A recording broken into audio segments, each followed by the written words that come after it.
নমস্কার, গল্প নির্ঝরে আপনাদের সবাইকে স্বাগত। আজ আমরা শুনব গজেন্দ্র কুমার মিত্রের লেখা গল্প নবজন্ম। নবজন্ম গল্পটি এক আবেগময় রচনা। কলকাতায় বেড়ে ওঠা এক তরুণী বিয়ের পর দূর গ্রামের পরিবেশে এসে প্রথমে আতঙ্কিত ও অস্থির হয়ে পড়ে, কিন্তু শ্বশুরবাড়ির স্নেহ, ভালোবাসা ও গ্রামের সহজ সরল জীবনধারা ধীরে ধীরে তার মনকে পরিবর্তন করে। এই অন্তরের পরিবর্তনের মধ্যে দিয়েই তার ঘটে সত্যিকারের নবজন্ম। চলুন শুরু করি আজকের গল্প গজেন্দ্র কুমার মিত্রের লেখা নবজন্ম। যে টাকা খরচ করে ওর বাবা এখানে ওর বিয়ে দিলেন, সে টাকায় কি আর শহরে ভালো পাত্র পাওয়া যেত না? ওর বাবার সব বাড়াবাড়ি, জমি জমি জমি। যারা চাকরি করে খায় শহরে, তারা যেন মানুষ নয়। তিনি নিজে যেন মানুষ নন। তাই এত টাকা খরচ করে এই জঙ্গলের মধ্যে এই ঈশ্বরের ভুলে যাওয়া জায়গায় বিয়ে দিতে হলো।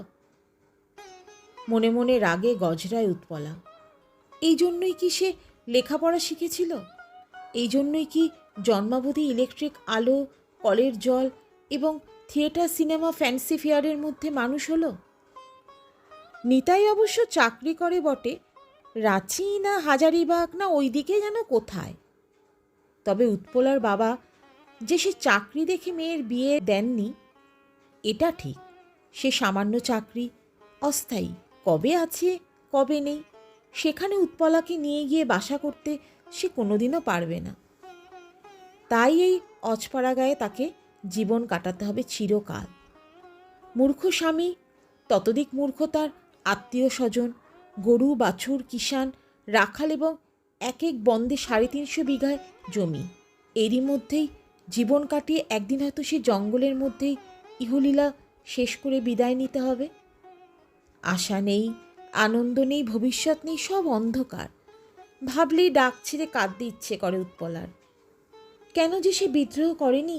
কেন যে সে আত্মহত্যা করবার ভয় দেখিয়ে এই বিয়েটা বন্ধ করেনি? নিজের এই নির্বুদ্ধি তার কোনো কারণই খুঁজে পায় না। ওর বাবা অবশ্য তখন সান্ত্বনা দিয়েছিল, এই তো 60 মাইল রাস্তা, একে কি আর দূর বলে? আমি চাইলে সপ্তাহে সপ্তাহে গিয়ে তোর খবর নিতে পারবো, তুইও মন করলে আসতে পারবি।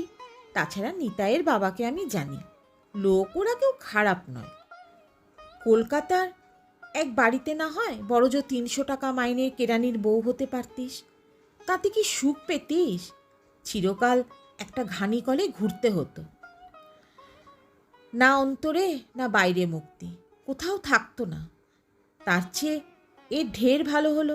চাকরি যেমনই করুক, মাইনে যতই পাক, আজকালকার বাজারে টাকার দাম কি? কিন্তু এসব যে বাজে কথা তা উৎপলা জানে। শুনতেই 60 মাইল, 52 মাইল ট্রেনে যেতেই ও লাইনে 4.5 ঘন্টা সময় লাগে। তাও ট্রেন দিনে রাতে 3খানি।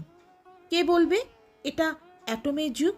আর বাকি 7-8 মাইল গরুর গাড়িতে, সে নাকি আরও 4.5 ঘন্টা। এত কষ্ট করে কেউ তার খবর নিতে যাবে ফি হপ্তায় হপ্তায়? তা সে বোঝে। আর সেও ঘর থেকে মন করলেই যে আসতে পারবে না তাও জানা আছে। অভিমানে উৎপলার দুচোখ জ্বালা করে, চোখে জল ভরে আসে। সকলের উপরে যেন ওর অভিমান, বিশেষ করে বাবার ওপর। তিনি নাকি ওকে খুব ভালোবাসে, ছাই বাসেন। এই যদি ভালোবাসার নমুনা হয় তো অমন ভালোবাসার দরকার নেই। বেলা 1:30টায় ট্রেনে চেপেছে, এখনো পর্যন্ত পৌঁছল না, অথচ 52 মাইল মাত্র বাকি। তারপর সেখানে যে কি অদৃষ্টে আছে কে জানে। এরা তো বলা বলি করছিল যে যদি পালকি পাওয়া যায় তবুও অল্পে রেহাই, নইলে গরুর গাড়িতে 4.5 ঘন্টা পাক্কা। সত্যি সত্যি গরুর গাড়িতে চড়তে হবে নাকি? বিয়ের কোণে যাবে গরুর গাড়ি চড়ে? ছি ছি, তার চেয়ে ঘেন্না কি আর আছে?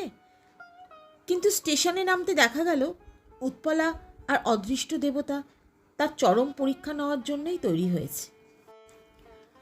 পালকি এই অঞ্চলের মাত্র 2খানা, তবু অন্য সময় তা সহজেই পাওয়া যায়। কিন্তু আজই বোধহয় উৎপলার অদৃষ্টক্রমেই কাকুরে বেগপুরের বাবুরা বিবাহ উপলক্ষে 2খানা পালকি আটকেছেন। তারা গেছেন প্রায় 5 ক্রোশ দূরে সে পালকি ফেরবার সম্ভাবনা নেই। সুতরাং গো গাড়ি। ওদেরই বাড়ির গাড়ি নাকি দুখানা এসেছে, আর বাকি আত্মীয় স্বজনদের গাড়ি। বরবধূ এবং বরযাত্রীদের নেবার জন্য 5-6খানা গাড়ি প্রস্তুত। ওরই মধ্যে যেখানে সবচেয়ে বড় এবং নতুন সেইখানাতেই পুরো করে খড় বিছিয়ে তার উপর 17 ইঞ্চি পেতে বরকনের জন্য ব্যবস্থা করা হলো। একজন বললেন, আজ তো কাল রাত্রি, যেতে যেতে সন্ধে হয়ে যাবে, বরকনেকে আলাদা বসালে হয় না? কিন্তু তখনই তার প্রতিবাদ এলো, কনের সঙ্গে তাহলে যাবে কে? ঝি থাকলেও না হয় হতো, তার চেয়ে ওরাই একটু সাবধানে থাকবে। বৌমা, তুমি মুখ টুক ঢেকে বসো গো বাছা। নিতাই, তুইও সাবধানে থাকিস, আজ তো কাল রাত্রি। সত্যি বাবা একটা ঝি পর্যন্ত দেননি? কি আশ্চর্য! আজন্ম পরিচিত ঘর এবং পরিবেশ ছেড়ে সে এই একেবারে অপরিচিত মানুষের মধ্যে অজানা দেশে আসছে একা। এমন ভাগ্য কারুর হয়? বাবার যুক্তি হলো, শহরের ঝি পাড়াগায়ে গিয়ে কেবল নাক তুলবে, তাতে মেয়েরও মনে প্রথম ইমপ্রেশন খারাপ হয়ে যাবে, আর তারাও অপমানিত বোধ করবে। এই নিয়ে বহু অশান্তি আমি হতে দেখেছি। তা বেশ করেছেন, কিন্তু কোলের ভাইটিকে তো সঙ্গে দিতে পারতেন। তার বেলা পরীক্ষার ছুত করে তাকে আটকে রাখলেন। বন দেশে গিয়ে যদি তার অসুখ করে, সে যে ব্যাটা ছেলে, তার উপর মমতা যে বেশি। উৎপলা নাকি 4 ভাইয়ের একমাত্র বোন, সেজন্য খুব আদর। এই কথাই তো চিরকাল শুনে এসেছে সে। আদরের যা নমুনা, আহা! গরুর গাড়ির কাছে গিয়ে আড়ষ্ট হয়ে উঠল উৎপলা। এর মধ্যে ঢুকবে কি করে, বসবে কোথায়? গাড়ির জানলা দরজা নেই, 3 দিক ঢাকা, উপুর করা কি একটা ব্যাপার। এর নাম নাকি ছই। পা থাকে কোথায়? আর ওই যমদূতের মতো দুটো মোষ এই গাড়ি টেনে নিয়ে যাবে? ভাবলেই যে বুকে রক্ত জল হয়ে যায়। একজনকে সস্নেহে ডাকলেন, এসো না বৌমা, এসো এসো। ও মোষ দেখে ভয় করছে বুঝি? কিচ্ছু ভয় নেই, ও মোষ খুব শান্ত। তাছাড়া আমরা তো আছি। তা তো আছেন, কিন্তু এই হেলে পড়া গাড়িতে উঠবে কি করে? পা দিতে গিয়ে পা পিছলে এলো জুতো শুদ্ধ, মাথা ঠুকলো ঠকাস ঠকাস করে। একটি ছেলে পেছন থেকে কোথায় হেসে উঠল হি হি করে। একজন তাকে ধমক দিলেন, আবারও পড়ে যাচ্ছিল। একটি ছেলে হাতটা ধরে ফেলে সামনে নিলে। রাখাল যে গাড়ি এনেছিল সে বললে, মাথাটা হেট করে গুড়ি মেরে ঢুকে বসো বৌমা। এ তো তোমাদের মোটর গাড়ি নয়, এর চাল চলন আলাদা। কোনো মতে জুবুথুবু হয়ে জন্তুর মতো উঠে বসে উৎপলা। পিছু পিছু স্বামী এসে ঢোকেন। তারপর হঠাৎ গাড়ি তুলে মোষ জোতবার সময় সে আবার এক কাণ্ড। এর জন্য উৎপলা প্রস্তুত ছিল না। হুমড়ি খেয়ে একেবারে নিতাইয়ের ঘাড়ে এসে পড়ল। ছি, কি লজ্জা! তৃষ্ণায় ওর বুক পর্যন্ত শুকিয়ে উঠেছিল, কিন্তু কাকে বলবে সে কথা? কেউ প্রশ্নও তো করল না। ট্রেনে আস্তে আস্তে তবু ওর বরের এক বন্ধু একটা লেমনেড খাইয়েছিল, কিন্তু সে বরফ দেওয়া নয় বলে সবটা খেতে পারিনি। এখন তো বোধহয় স্টেশন শুদ্ধ লোক ঝুঁকে পড়ে মজা দেখতে এসেছে, কিন্তু কারোর কি কথাটা মনে পড়ল না? শহরের লোককে ওরা গালাগাল দেয়, বিবেচনাহীন বলে। ওদের যেন খুব বিবেচনা। গাড়ি চলল মন্থর গতিতে। এত মন্থর যে কোনো গাড়ির গতি হতে পারে তা উৎপলা কখনো কল্পনা করতে পারেনি। এর চেয়ে মানুষ তো ঢের জোরে চলেই, ভেড়া ছাগলগুলো বোধহয় চলে। আর তার উপর কি ঝাঁকানি, মনে হয় যেন হাড়গোড় সব চূর্ণ হয়ে যাবে। সঙ্গে যে মানুষটা আছে সে যে কেমন তাও বোঝে না উৎপলা। কোনো সাহায্য করা কি দুটো সান্ত্বনার কথা বলা তো দূরে থাক, কাঠের মতো আড়ষ্ট হয়ে একেবারে পেছন ফিরে বসে আছে। ও নাকি 2টো পাশ করেছে, শহরে চাকরি করে। কলকাতা শহরেও ছিল বছর 2, তবু মানুষ হতে পারেনি। সেকালে নববধূদের লজ্জা সেসব কাহিনী শোনা যেত, তার চেয়েও বেশি লজ্জা যেন ও। সব স্বামীরই স্ত্রী সম্বন্ধে কৌতূহল থাকে নানা রকম, এসে কৌতূহল মেটাবার চেষ্টা করে। সুযোগ সুবিধা পেলেই আরে চায়, নিজের বিয়ে না হলেও এমনটা বিস্তর দেখেছে উৎপলা। কিন্তু এই কি, কাল থেকে লজ্জায় মাথাই তুললে না একবারও। এর চেয়ে একা যাওয়া তার ভালো ছিল একখানা গাড়িতে। আর সারা জীবনই তো তাকে একা কাটাতে হবে এরপর থেকে। ও স্বামী আর যাই হোক, জীবনের সঙ্গী নয়। এই বনদেশে তার বাবা তাকে যখন নিঃসঙ্গ নির্বাসনী দিয়েছেন, তখন সে একাই এখানে সারা জীবন কাটাবে। বাপের বাড়িতে তো যাবেই না, তাদের চিঠিও দেবে না। দুঃখে ক্ষোভে অভিমানে আবারও দু চোখ ছাপিয়ে জল ঝরে পড়ে। উৎপলা খানিক পরেই দেখে চারদিক আধার করে সন্ধ্যা নেমে এসেছে।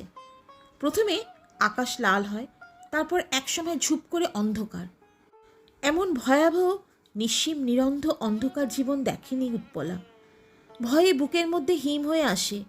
কোনটা শূন্য মাঠ, কোনটা গ্রাম, কোনটা জঙ্গল কিছুই বোঝবার উপায় নেই। শুধু কতগুলো জোনাকি জ্বলছে, যেন অসংখ্য আগুনের ফুলকি উড়ে বেড়াচ্ছে চারদিকে। সে আরও ভয়াবহ। সেদিকে চাইলে কোনো সান্ত্বনা তো মেলেই না, বরং বুক দূর দূর করে। বর্ধমান জেলার গ্রামরারির দিগন্ত জোড়া মাঠ, চারদিকে জঙ্গল বিশেষ নেই বটে, ধুধু মাঠ, অবারিত অনন্ত। কোথাও ডাঙা, কোথাও বা চষা জমি, দু একটা তাল কিংবা খেজুরের কুঞ্জ। তবু এ যেন আরেক রকমের ভয়াবহতা। হু হু একটা না একটা ঝোড়ো হাওয়ার মতো বাতাস বইছে সর্বদা। সেই বাতাস গাড়ির ছইতে লেগে এবং কানের পর্দায় একটা বিশেষভাবে আঘাত করে সম্পূর্ণ পরিচিতি কি একটা শব্দের সৃষ্টি করছে। কেমন একটা অপার্থিব মনে হয় সমস্তটা। গা ছমছম করে। এই যাত্রার কি শেষ হবে না?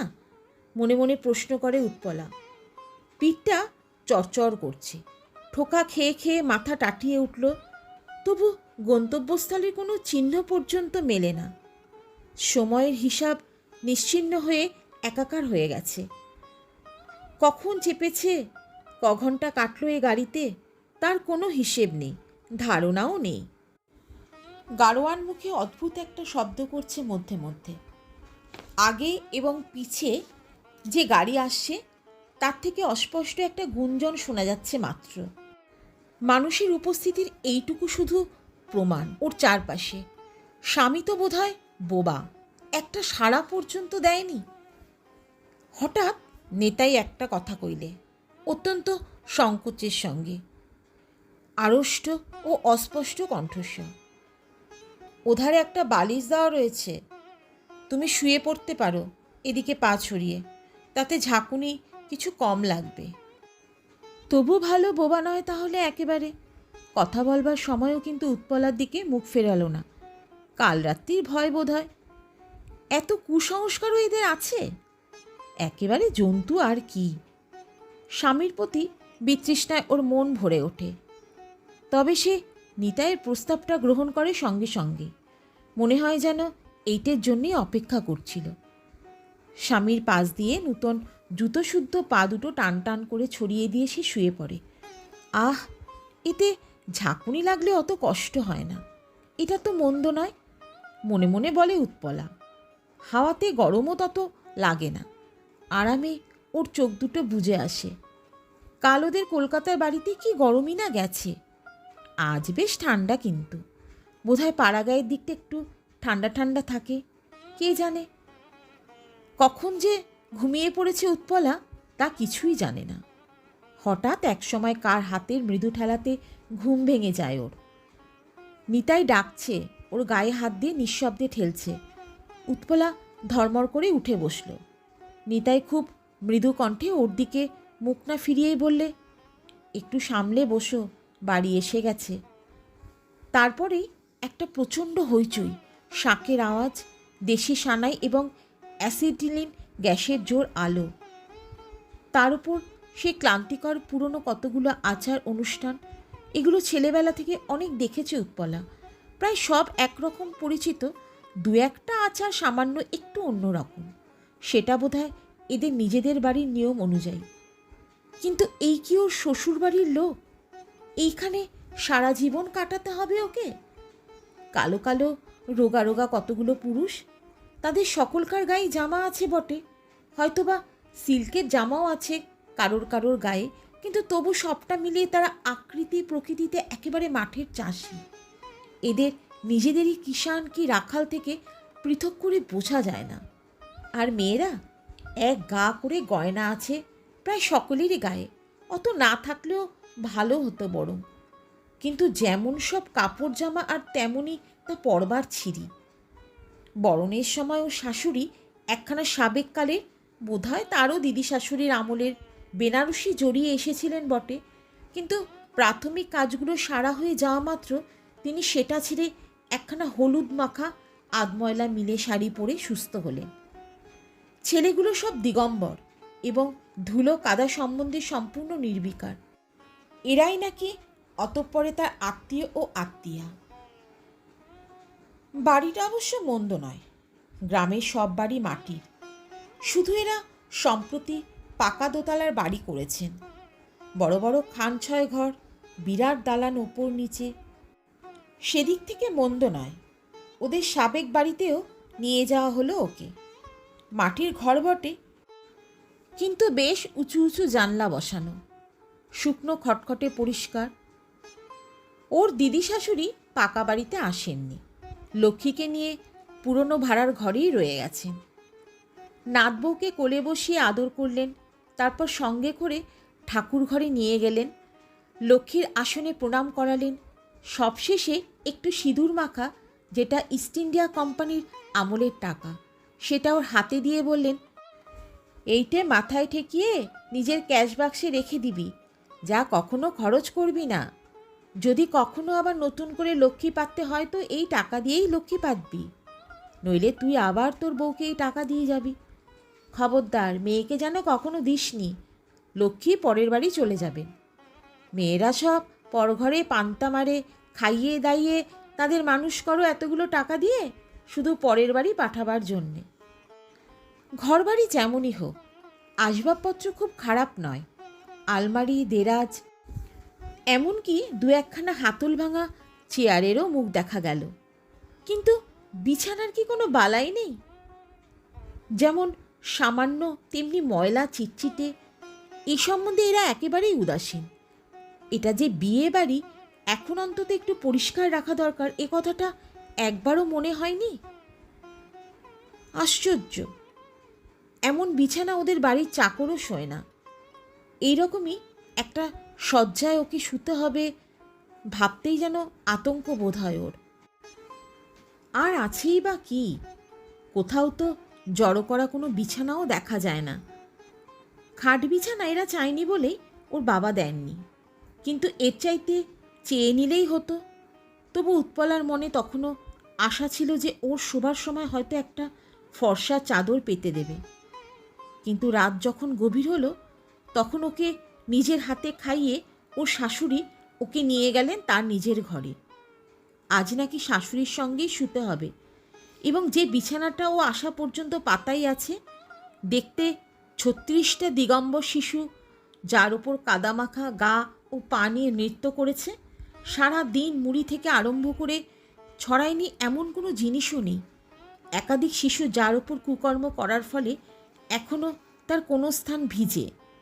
অম্লান বদনে সেই বিছানার উপরে ওকে বসিয়ে সস্নেহে বললেন, তুমি শুয়ে পড়ো বৌমা, আমার সব কাজ চুকিয়ে শুতে আসা তো, সময় হলে হয়তো সেই ভোরবেলা এসে একেবারে নিয়ম সেরে যাব। আমার যে আজ ঘুমোবার সময় মিলবে তা তো মনে হয় না। সে সময় উৎপলা একেবারে মরিয়া হয়ে উঠেছিল বইকি। সে কি চিৎকার করতে করতে ছুটে বেরিয়ে যাবে এ বাড়ি থেকে, ওই মাঠ ধরে? কিন্তু পথ সে চেনে না, জানে না। তাছাড়া এটা সংখ্যাতেও ঢের, ধরে ফেলবে, পাগল বলবে, মিছিমিছি সে এক কেলেঙ্কারি হবে। তবে কি শাশুড়ির সামনে তক্তাপোষে নিচ থেকে বটিটা বার করে নিয়ে গলায় বসিয়ে দেবে? কিংবা শাশুড়ি চলে গেলে এই নতুন শাড়িটা গলায় বেঁধে ঝুলবে কড়িকাঠ থেকে? কিন্তু কিছুই করা হয় না, সাহসে কুলোয় না শেষ পর্যন্ত। জীবনের মায়া, সম্ভোগের মায়া বড় বেশি। তাছাড়া অল্প বয়সে ওর কৈশোর এবং যৌবন অনবরত আশা ও আশ্বাস যোগায় মানুষের মনে। সত্যি সত্যি সাময়িকভাবে পাগল না হলে কেউ এ বয়সে আত্মহত্যা করতে পারে না। উৎপলাও পারলে না, বরং দুদিনের উত্তেজনা, উপবাস, রাত্রি যাপনের দৈহিক শান্তি একসময় ওর সমস্ত চৈতন্যকে আচ্ছন্ন অবসন্ন করে ফেলে। ঘুমে চোখের পাতা বুজে আসে। সে অতিশয় মলিন এবং দিন বিছানাতেই ঘুমোয়, অজ্ঞান অচৈতন্য হয়ে। একেবারে জ্ঞান হয় ওর ভোরবেলা ননদের ডাকে। কখন যে শেষ রাত্রে শাশুড়ি এসে পাশে শুয়েছেন এবং মিনিট কতক বাদে আবার উঠে গেছেন, কখন যে আরও 10-12টা ছেলে মেয়ে আর মেয়ে ছেলে সংকীর্ণ বিছানাতে অবিশ্বাস্যভাবে স্থান সংকলন করে নিয়েছে, এমনকি ওর ননদের মেয়েটি ওর শাড়ির ওপর কুকর্ম করে আঁচলের অনেকখানি ভিজিয়ে দিয়েছে, তাও কিছুই জানে না। ননদের মুখে সকালে শুনলে মাত্র। ওর এই ননদ রমাটিকে এই সংসারের একমাত্র ওয়েসিস বলা যেতে পারে। অন্তত উৎপলার তাই মনে হলো। রমা ওরই এক বয়সী হবে, যদিও ইতিমধ্যে 2টি ছেলে মেয়ে হয়ে গেছে। ওর স্বামী শহরে চাকরি করে, তার ফলে ওর চাল চলন কথাবার্তা অনেকটা শহর ঘেঁষা। আর কিছু না হোক সে পরিষ্কার কাপড় পরে এবং এই গ্রাম ও জেলার বাইরে জগতের খবর কিছু রাখে। এই জন্য উৎপলা কৃতজ্ঞ। রমা ওকে ডেকে বলল, চলো বৌদি, আমরা ওধারের ঘাট থেকে কাপড় চোপড় কেচে আসি। এখানে তো বাথরুম নেই। কুয়োতলায় 40টা ব্যাটা ছেলে জটলা করছে। আমাদের খিড়কির পুকুরেও ভিড়, সেখানে কাপড় কাচতে তুমি পারবে না। তার চেয়ে এই বেলা চৌধুরীদের পুকুরের ঘাট থেকে আমরা কাজ সেরে আসি, চলো। উৎপলা ঈষৎ ভীতকণ্ঠে বললে, সেখান থেকে ভিজে কাপড়ে আসতে হবে নাকি? না না, কাপড় জামা আমি নিয়ে যাচ্ছি, চলো না। কিন্তু সেখানে কাপড় ছাড়ব কোথায়? অসহায় ভয়ার্ত কণ্ঠে প্রশ্ন করে উৎপলা। ওরে পাগল, সেখানে ঢের জায়গা আছে। সে ঘাট খুব নির্জন, আর তার পাড় এত উঁচু যে কোথা থেকে কিছু দেখা যায় না। ওরা দুজন খিড়কির পথ দিয়ে বেরিয়ে বাগানের মধ্য দিয়ে খানিকটা চলে একেবারে হঠাৎ যেন মাঠে পড়ল। আসলে ওদের বাড়িটা গ্রামের এক প্রান্তে। ওদের সীমানার পর থেকেই শুরু হয়েছে চাষের জমি। দিগন্ত জোড়া সে মাঠ, মধ্যে মধ্যে সামান্য কিছু পতিত অনাবাদি জমি হয়তো আছে, সেখানে 2-1টা খেজুর কিংবা ছোট ছোট বন গাছের ঝোপ। আর আছে 2-1টা তালের কুঞ্জ। এছাড়া আল দিয়ে ভাগ করা জমি। এটা শস্যের সময় নয়, তবে প্রথম লাঙল পড়েছে জমিতে। কিন্তু সেই সীমা বিস্তৃতর একটা শোভা আছে। সেদিকে চেয়ে উৎপলা বিস্মিত হয়ে দাঁড়িয়ে গেল। ওদের বাগানে যেখানটা দিয়ে ওরা বের হলো সেখানটা পাহাড়ের মতো। জমিটা উঠে গিয়েছে উঁচুর দিকে। ওদেশে এমনি উঁচু নিচু জমির অভাব নেই। শক্ত কাকুরে মাটি, উঁচু ঢিপিগুলো, গাছপালাও কম। এমনি একটা টিলার ওপর উঠে আবার নেমে ওধারে যাওয়ার কথা ওদের। কিন্তু একবার উপরে উঠে উৎপলার আর পা চলল না। সে অবাক হয়ে মাঠের দিকে চেয়ে দাঁড়িয়ে রইল। কি হলো গো বৌদি? রমা প্রশ্ন করে। দেখছি ভাই, এত জমি তো কখনো দেখিনি। এত জমি খালি পড়ে থাকে তা ভাবতেও পারিনি। এ সবই তোমাদের জমি। এই দিকে সোজা চলে গিয়েছে 300 বিঘে জমি এক বন্দে, সব তোমাদের। এছাড়া কালনার দিকে আরও 60 বিঘে জমি আছে। আবার বাবা তার মামার সম্পত্তিও পেয়েছেন, সেই ওইদিকে, তাও 40-50 বিঘের কম নয়। বিঘে ঠিক কতটা তা উৎপলা জানত না। সে প্রশ্ন করলে, খুব ধান হয়? ধান? রমা একটু হাসল, বললে, খুব কম হলেও বিঘে পিছু 8 মণ বাঁধা। এমনকি 8 টাকা করে ধানের দর, মানে পিছু।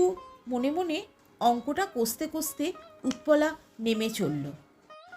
আগের দিন শেষ রাত্রে সামান্য ঝড় বৃষ্টি হয়ে গেছে। এখনও বাতাসে তার আর্দ্রতা, ভিজের মাটির সোদা সোদা মিষ্টি গন্ধ। চারদিকে হু হু করে বাতাস বইছে, তাতে যেন একটা স্বপ্নের আবেশ মাখানো। তখনও সূর্য ওঠেনি। পূর্ব আকাশ লাল হয়ে উঠেছে। মাত্র দূর চক্রবালের সে লালিমা এধারের নীলাভ অন্ধকারকে সম্পূর্ণ দূর করতে পারেনি। শুধু উঁচু তালগাছের মাথাগুলোই তার একটু ছোঁয়াচ লেগেছে। তারই মধ্যে দিয়ে চলতে চলতে হঠাৎ উৎপলার মনটা একটা অজানা খুশিতে ভরে উঠল।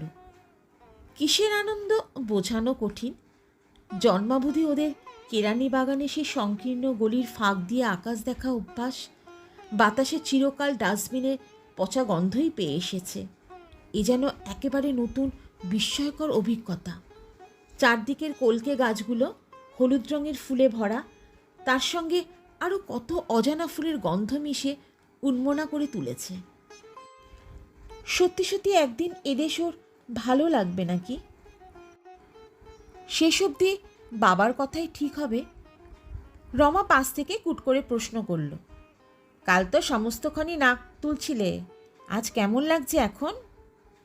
উৎপলা যেন চমকে উঠল। কে বললে আমি কাল নাক তুলেছিলাম? আমাদের চোখ আছে গো ঠাকুরন। তোমার মনের ভাব কাল ছিল যেন তোমাকে এই জঙ্গলের মধ্যে খুন করে ফেলবার জন্যই আনা হয়েছে। মনে মনে লজ্জিত হলেও উৎপলা মুখে জোর দিয়ে বলে, তা তো সত্যি কথাই। চিরদিন শহরে মানুষ হলুম, আজ হঠাৎ এই জঙ্গলে এলে ভয় করে না বুঝি? রমা বললে, জঙ্গলটা কোথায় দেখছো? এসব মাঠ না থাকলে শহরে বসে খেতে কি? তোমাদের মতো তো দেওয়াল টিপলে আলো আর কল টিপলে জল এসব নেই বটে, কিন্তু তেমনি শহরে যে কিছুই নেই। কি সুখে শহরে লোক থাকে তা বুঝি না। কাল গাড়ি চালিয়ে আস্তে আস্তে ওদের রাখালো এই কথাই বলেছিল। অবশ্য তখন তার কথা কানে দেয়নি উৎপলা, কিন্তু এখন মনে পড়ে গেল। সে বলেছিল, বৌদি তোমাদের কলকাতার পায়ে নমস্কার।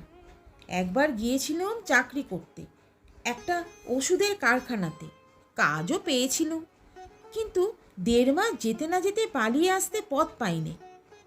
বলি, রক্ষে করো বাবা, রইল তোমার চাকরি।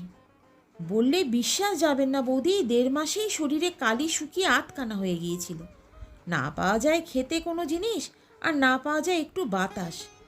আমাদের এখানে যেসব ফল গাছের তলায় পড়ে থাকলে কেউ ছোঁয় নে, তাই কলকাতায় লোক গাদা গাদা পয়সা দিয়ে কেনে। খাবার মধ্যে জানে শুধু নেউতক চা খেতে, আর কিছু না। উৎপলার ধারণা ছিল ওরা শহরের লোক। যারা শহরের লোক নয় তাদের তাচ্ছিল্য করার জন্মগত অধিকার ওদের আছে, কিন্তু এখন এসব উল্টো কথা শুনলে চমকে ওঠে সে। এদের স্পর্ধা তো কম নয়। এদের এমন কি আছে যে শহরকে এত অবহেলা করতে সাহস করে? বেলে পুকুর ঠান্ডা জলে গলা অবধি ডুবিয়ে বসে থাকতে মন্দ লাগে না উৎপলার, যদিও সাঁতার না জানার জন্য একটু ভয় করছিল উৎপলার। এ কাদের ঘাট ভাই ঠাকুরজি? লোকজন তো নেই। ঠাকুরজি শব্দটা শুনে মুখে আটকায়, তবু জোর করে বলে, অভ্যেস তো করতেই হবে, লজ্জা করে লাভ কি? রমা উত্তর দেয়, এটা চৌধুরীদের পুকুর, ওদের আরও 2-3টে পুকুর আছে। তাছাড়া এখানে তো পুকুরের অভাব নেই, কত লোক আর একটা পুকুরে আসবে। স্নান সেরে ঘোমটা দিয়ে রমার পিছু পিছু বাড়ি ফিরে আসবার সময় উৎপলা ভালো করে বাড়িটা তাকিয়ে দেখল। ভেতর বাড়ি আর বারবাড়ি মিলিয়ে 10টা মড়াই, বিরাট বিরাট মড়াই। এগুলো কি ভাই? খড় দিয়ে জড়ানো ঘরের মতো। এগুলো ধানের মড়াই, তাও জানো না? এতে ধান থাকে, এক একটাতে প্রায় 1.25 মণ, মানে 150 মণ করে ধান আছে। এসব সরু ধান ঘরে খাবার জন্যে রাখা হয়। 2-3 বছরে পুরনো ধানও আছে। এখন যা খাচ্ছি সব পুরনো ধানের চাল। এত চাল খেতে লাগে? চমকে না উঠে পারে না। সে তো লাগে বই কি, লোকজন চাকর বাকর কিসেন তো কম নয়। তাছাড়া এদেশের লোক খায় বেশি, আর ক্রিয়াকর্ম তো লেগেই আছে। তোমার বিয়েতে ভাই এক এক বেলায় 35-এর চাল লেগেছে, শুধু বাড়ির লোকের জন্যই। আর সেটা উৎপলা নিজের চোখেই দেখেছে। ভাতের কোনো মূল্যই নেই যেন। ওদের সেই রেশন সপ্তাহে মাথা পিছু 105-6 চাল বরাদ্দ, বলতে গেলে ভাত গুনে গুনে খেতে হয়। এ অপব্যয় দেখে উৎপলা শিউরে ওঠে। এত ভাত মানুষ নষ্ট করে কি করে? একবার রমা উল্কার মতো কোনো এক কাজের ফাঁকে এসে দাঁড়াতেই উৎপলা কথাটা বলে ফেলে। রমা হেসে উত্তর দেয়, ওটাকে আমরা নষ্ট বলে ধরি না ভাই। অত হিসেব করে চাল খরচ করার দরকারই হয় না। এ তো তোমাদের রেশনের চাল নয়। আমরা চাষি গেরস্ত, জমি সব খাসে চাষ করানো হয়। চালের অভাব আমরা বিশ্বাস করতে পারি না।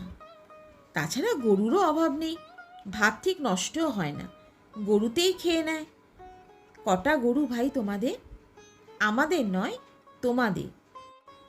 6টা হেলে গরু, যারা হাল বয়, 2টো হেলে মোষ, আর দুধ দেবার গরুও 6-7টা হবে। দুধ কত হয়? দুধ এখন কমে গেছে, 24-25 বেশি হয় না। নইলে এক সময় 1 মণ অবধি দুধ হতো। আগে মোষ ছিল একটা, তার দুধ থেকে শুধু ঘি হতো, সে দুধ কেউ খেত না। চারিদিকের প্রাচুর্যে যেন হাঁপ ধরে উৎপলার। ওর বৌভাত দুপুর থেকেই খাওয়ানো শুরু হলো। ভাত, ডাল, চচ্চড়ি, শুক্তো, মাছ আর 2 রকমের মিষ্টি। উপকরণের বাহুল্য নেই। লুচি খাওয়ানোর কথা কেউ কল্পনাও করে না, কিন্তু পরিমাণ দেখে চমকে উঠতে হয় বই কি। লোক যে কত খেলে তারই আত্মা নেই। গ্রামের মেয়েরা প্রায় প্রত্যেকেই ছাদা বেঁধে নিয়ে গেল 2-3 জনের মতো। মাছ এক একটা লোক কম করেও খেলে আছসের। আগের দিনে তৈরি 4 মণ বোঁদে এবং সমপরিমাণ পান্তুয়া নিঃশেষে উড়ে গেল। 4টে নাগাদ রমা ওকে খবর দিয়ে গেল যে 7 মণ চাল তখনই রান্না হয়ে গিয়েছে, আরও রাঁধতে হবে।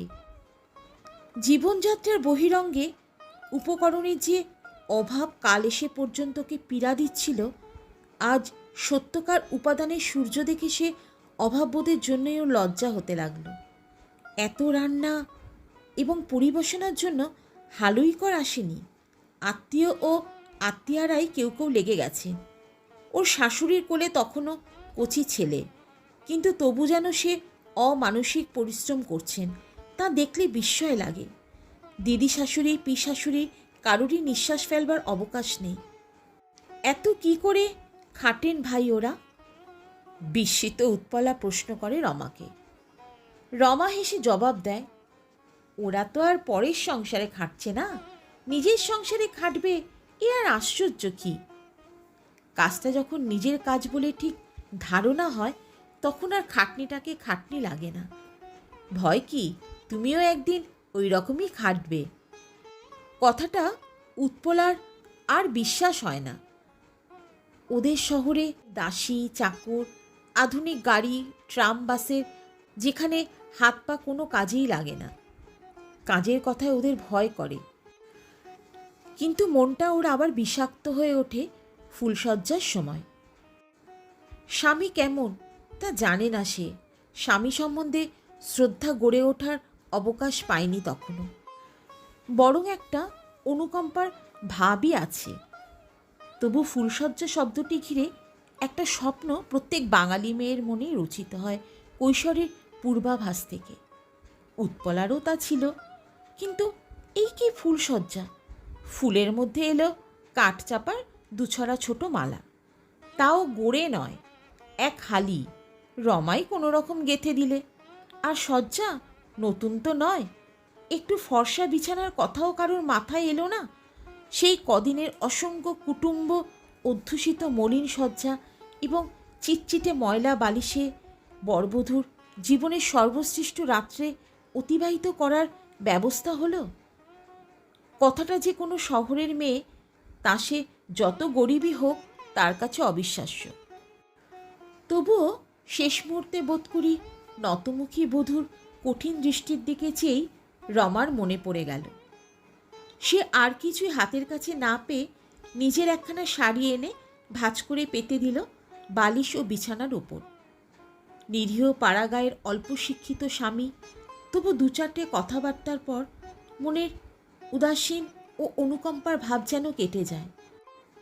নিতাইয়ের সাধারণ বুদ্ধি এবং অভিজ্ঞতা বরং ওর পরিচিত অনেকের চেয়েই বেশি। শান্ত বটে, কিন্তু নির্বোধ নয়। স্বামী হিসাবে ঠিক অবজ্ঞা করার মতো নয়। আরও কিছুক্ষণ পরে উৎপলা অবাক হয়ে দেখে নিতাইয়ের বাহুবন্ধনের মধ্যে গিয়েও সে তো ঘৃণা বা অবজ্ঞায় শিউরে উঠছে না, বরং যেন কেমন ভালোই লাগছে। ওর আদরে যে শিহরণ, তা পুলকেরই। একসময় নিজের মনের কাছেও স্বীকার করতে হয় উৎপলার। সেও দুটো একটা কথা কয়। আড়ি পাতার ব্যাপার ছিল প্রথম রাত্রে। শেষ রাত্রে আত্মীয়রা শ্রান্ত হয়ে ঘুমিয়ে পড়ায় ওদের কথাবার্তা সহজেই এগিয়ে চলে। এই আলাপ ও রাত্রি জাগরণে ক্রমে একটা আসক্তির ছোঁয়াচ লাগে উৎপলার মনে। মনের বিষ এই অবসরে বেরিয়ে আসে একবার।